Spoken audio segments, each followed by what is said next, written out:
जैसा कि आप सभी को पता है कि आज सुप्रीम कोर्ट की प्रोटेस्ट की कॉल थी और सुबह ही मेरे पास कॉल आया और कहा गया कि आप सुप्रीम कोर्ट पे नहीं आ सकते, आप सुप्रीम कोर्ट पे आएंगे तो आपको डिटेन किया जाएगा और सुप्रीम कोर्ट पे खास आपके आने पे मनाही है। और फिर भी क्योंकि कॉल दी हुई थी और मुद्दे इतने विशाल हैं, बड़े हैं, ज़रूरी हैं कि डिटेन होना मुझे कोई बुरा नहीं लगता।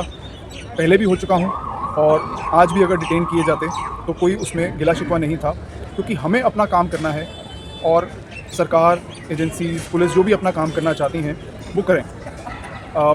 इवेंचुअली जैसे ही सुप्रीम कोर्ट पे पहुंचा, मैंने खुद ही इन्फॉर्म किया कि मैं आ गया हूँ। ग्राउंड में था तो एक वहाँ पे सिक्योरिटी पर्सनल थे, उनको मैंने देखा, हेलो करी, फिर उन्होंने बाकियों को बुलाया और आप मानेंगे कि 15 से 20 सेकंड के अंदर अंदर कम से कम 25 के आसपास अलग अलग सिक्योरिटी एजेंसी से, चाहे वो सुप्रीम कोर्ट का स्टाफ था, चाहे वो दिल्ली पुलिस का स्टाफ था, वो सारे इकट्ठे हुए और सिर्फ उन्होंने कहा कुछ नहीं, लेकिन फर्मली ये कहा कि आप यहाँ प्रोटेस्ट नहीं कर सकते, आपको बाहर ले जा रहे हैं। सुप्रीम कोर्ट से बाहर ले जाया गया और उसके बाद में ये कहा गया कि आप जंतर मंतर पे जाके प्रोटेस्ट कर लीजिए और दिल्ली पुलिस की गाड़ी में ही मुझे जंतर मंतर पे लाया गया।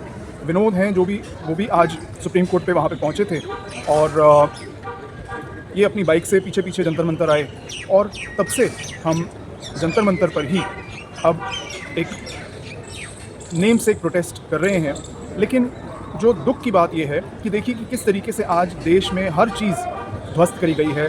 सुरक्षा प्रणाली, law and order, national security, देश की आंतरिक और बाहरी सुरक्षा, सब। और किस तरीके से एक के बाद एक ऑर्डर, चाहे वो अब E20 फ्यूल का ऑर्डर है, चाहे वो अरावली से ऑर्डर था, चाहे वो महिला सुरक्षा से रिलेटेड ऑर्डर्स हैं, या ऐसी पटिशन्स जो 2-2 साल से लिस्ट ही नहीं हुई हैं। मणिपुर जैसा अहम मुद्दा आज तकरीबन 2 साल हो गए हैं जिसकी प्रॉपर हियरिंग नहीं हुई। एक नेम से एक डेट पिछले दिसंबर अब मतलब 2024 दिसंबर में लगी और अगली डेट 2025 जनवरी के लिए मुकर्रर करी गई रिटन ऑर्डर में चीफ जस्टिस ऑफ इंडिया के द्वारा। आज 2026 आ गया है लेकिन वो डेट अभी तक नहीं लगी। ये अहमियत है हमारे देश की सुप्रीम कोर्ट की देश के अहम मुद्दों पर। इसी तरीके किसानों का मुद्दा है, इसी तरीके हमारे कितने ही और मुद्दे हैं जिनकी सारी जड़ देश की सरकार है और देश की ना चुनी हुई सरकार।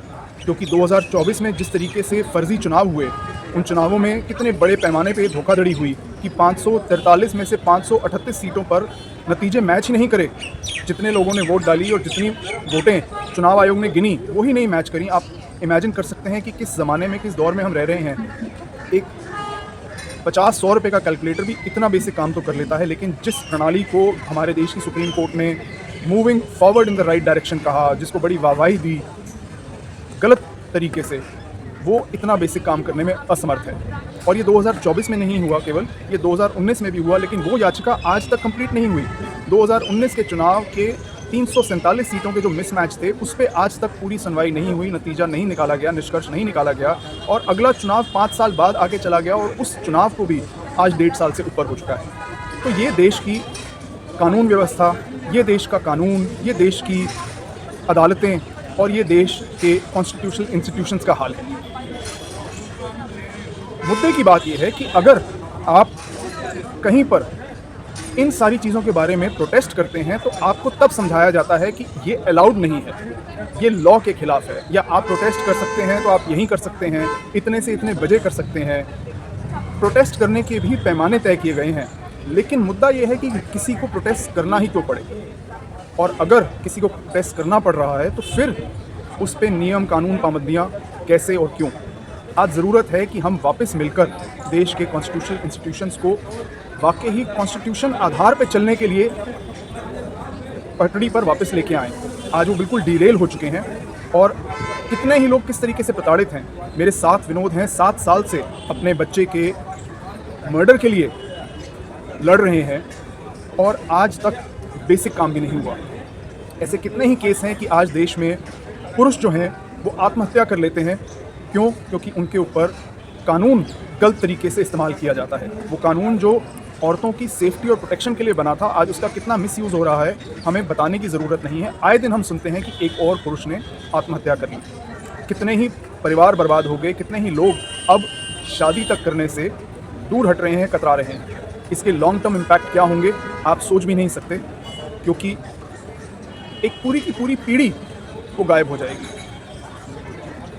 तो आपसे आज के जो प्रोटेस्ट था उसकी इतनी अपडेट साझा करते हुए मैं ये बताना चाह रहा हूँ कि किस तरीके से कानून के रखवाले कानून को मिसयूज़ करते हैं बार बार हर तरीके से, और जो देश की जनता है जो बेसिक चीज़ों के लिए तड़पती है, सांस नहीं आ रही, उसके लिए आप प्रोटेस्ट करेंगे तो आपको डिटेन किया जाएगा।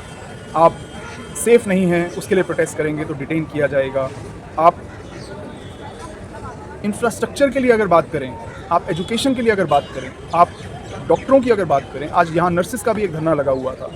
कौन सुखी है और क्या ऐसा देश प्रगति कर सकता है? हम जितना भी विकसित के नारे देते रहें, लेकिन आज फैक्ट ये है कि हम कम से कम 100 साल पीछे चले गए और इसको यहीं पे रोक लगाना आपकी जिम्मेदारी है। मैं इतने सालों से किसके लिए लड़ रहा हूँ? आप सभी के लिए। ये सिर्फ अपने लिए नहीं लड़ रहे, ये आप सभी के लिए लड़ रहे हैं।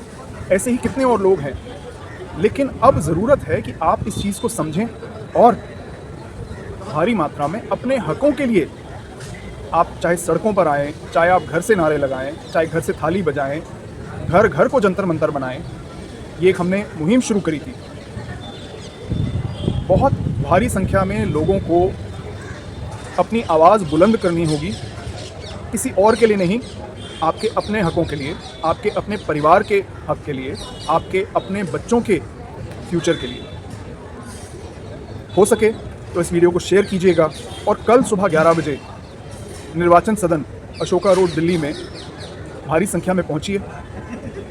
उम्मीद ये है कि वहाँ से भी हमें फिर बोला जाएगा कि यहाँ आप प्रदर्शन नहीं कर सकते, चाहे चुनाव आयोग ने फर्जी चुनाव ही क्यों ना कराए हों, और हमें यहाँ पे दोबारा जंतर मंतर लाया जाएगा। तो कोई बात नहीं, हम आ जाएंगे, लेकिन देश के ये जो मुद्दे हैं, देश का ये जो कैंसर है, उसको आज हटाने की आवश्यकता है और इसकी जिम्मेदारी आपकी है। नमस्कार, आदाब, सत श्री अकाल, गुड आफ्टरनून, जूले।